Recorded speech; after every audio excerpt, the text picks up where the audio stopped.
মাত্র ৩ সপ্তাহের কম সময়ের মধ্যে পরপর ৩টি ভূগর্ভস্থ সামরিক ঘাঁটির উদ্বোধন যেন বিশাল শক্তির জানান দিতে ব্যস্ত মধ্যপ্রাচ্যের অন্যতম পরাশক্তি ইরান।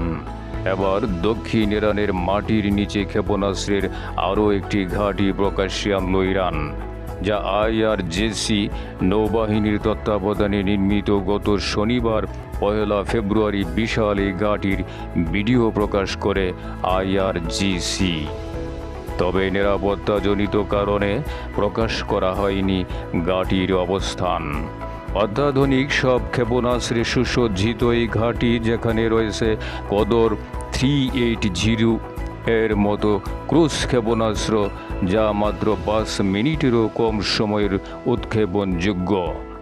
আইআরজিসির দাবি, ১,০০০ কিলোমিটারেরও বেশি পাল্লার এই ক্ষেপণাস্ত্রে রয়েছে অ্যান্টি-জেমিন প্রযুক্তি, যে কারণে এটিকে প্রতিহত করা প্রায় অসম্ভব।